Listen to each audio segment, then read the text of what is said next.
माँ वो थी कि जिन्होंने ठाकुर को वो कहा था, तू ही बाबू मुखे था।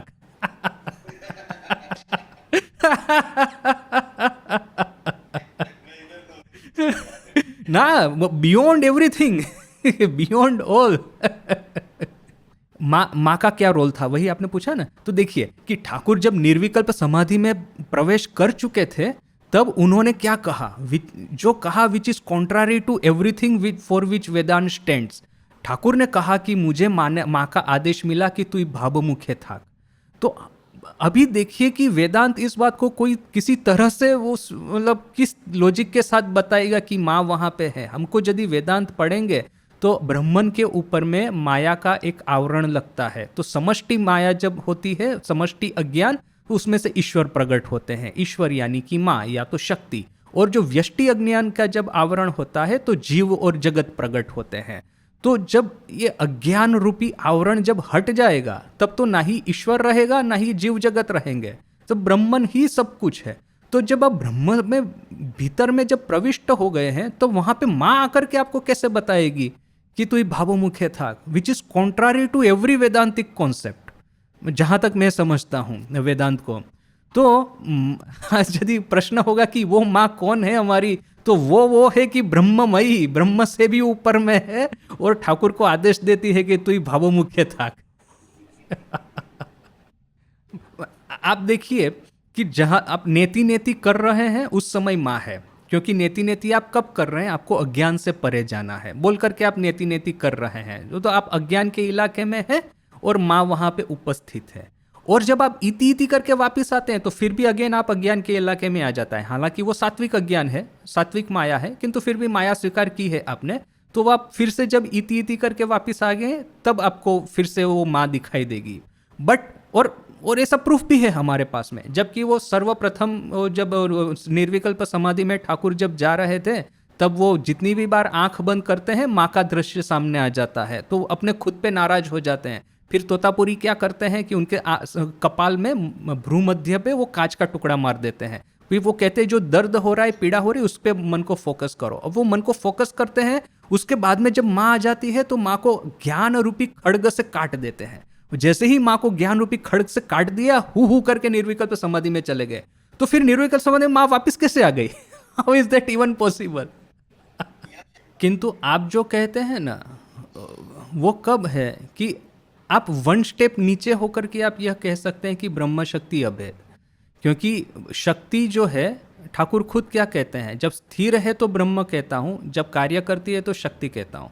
तो मैंने स्टैटिक एंड डायनेमिक, अभी ये डायनेमिक एस्पेक्ट वन स्टेज नीचे आपको देखने को मिलेगा। नेति नेति करके लास्ट तक जब पहुँच गए तब तक आपको शक्ति है। अल्टीमेट जब हाइट पे पहुँच जाते हैं, सिर्फ ब्रह्मन ही स्थिर है, वहाँ पे शक्ति है ही नहीं। ठाकुर खुद कहते हैं स्थिर है तो ब्रह्म, चलित है तो शक्ति। फिर जब इति इति करके जैसे ही आपने एक स्टेप नीचे उतरा, वैसे ही ब्रह्मन फिर कार्यरत हो गया, फिर से शक्ति का इलाका चालू हो गया। But in the stage of निर्विकल्प समाधि इटसेल्फ देयर इज नो शक्ति, देयर इज ओनली ब्रह्म, क्योंकि ब्रह्म स्थिर है। अभी अगेन अभी यह जैसे कि पहले ही दूसरे ही दिन जब मास्टर महाशेखर ठाकुर के साथ में वार्तालाप हो रहा था कि जो सफ़ेद दूध है क्या वो काला हो सकता है, कि काला दूध सफ़ेद हो सकता है, तो ठाकुर ने कहा कि वो द्वैत अद्वैत और भी पता नहीं क्या क्या हो सकते हैं।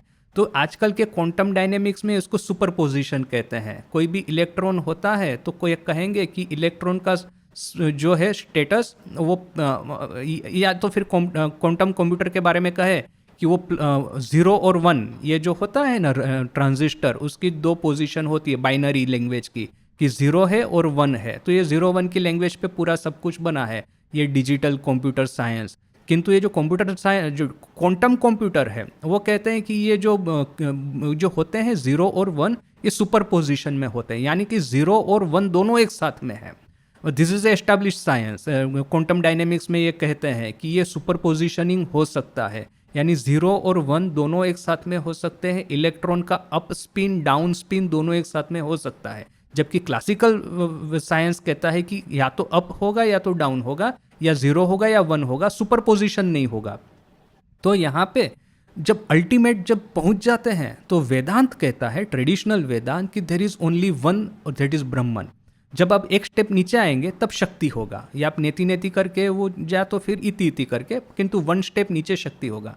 किंतु जो मॉडर्न डायनेमिक्स जो है, कंप्यूटर क्वांटम डायनेमिक्स और बाकी का ठाकुर का जो जितना भी चिंतन है, अभी ऐसा हम कह सकते हैं स्पेकुलेशन करके कि जो अल्टीमेट जो पोजीशन है that is not just Brahman but Brahma and शक्ति इन सुपरपोजिशन। अल्टीमेट जो निर्विकल्प समाधि है वहां पे ब्रह्मन और शक्ति सुपरपोजिशन में है। वी कैन नॉट से वेदर इट इज एग्जैक्टली ब्रह्मन और इट इज शक्ति, ये दोनों सुपरपोजिशन में है। जब एक स्टेप नीचे आएंगे तो ये सुपरपोजिशन टूट जाएगा। एक इलेक्ट्रॉन है वो पृथ्वी पर ही हो सकता है, एक ही है तो, किंतु क्वांटम डायनेमिक्स कहता है वो एक साथ में 100 जगह पे हो सकता है। प्रोबेबिलिटी क्लाउड इसको कहते हैं।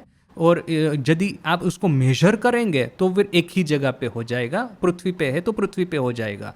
तो इस चीज को कहते हैं कोलैप्स ऑफ वेव फंक्शन। ये थोड़ा सा डिफिकल्ट है समझना, किंतु साइंस इटसेल्फ यह कहता है कि दिस इज पॉसिबल, और इसी के बेस पे आज का पूरा मॉडर्न साइंस बना हुआ है। यानी ये हवा हवा में स्पेकुलेशन नहीं है, इनफ माने थाउजेंड्स ऑफ एक्सपेरिमेंट हो चुके हैं, इसको नोबेल प्राइज मिल चुका है, सब कुछ हो चुका है, it's establish part of our science. So यदि इस विजडम को या तो इस आइडिया को हम यहाँ पे लेके आए तो ट्रेडिशनल व्यू है कि एक स्टेप नीचे में वो शक्ति है, अल्टीमेट लेवल पे वो ब्रह्मन है। अभी इसको थोड़ा सा रिफाइन करें, ठाकुर का विजडम यदि यहाँ पे ले आए तो एक स्टेप नीचे शक्ति है, माने ब्रह्मन की ही शक्ति है, no doubt about that, but ultimate level पे it is not just Brahman, it is Brahma shakti superposition, दोनों है वहां पे। इसीलिए ठाकुर को माँ का दर्शन हुआ और माँ ने निर्विकल्प समाधि में आकर के कहा कि तू भावमुख्य था। अदरवाइज इट वॉज मैंने कोई भी ऐसा थियरी नहीं है कि जो कि इसको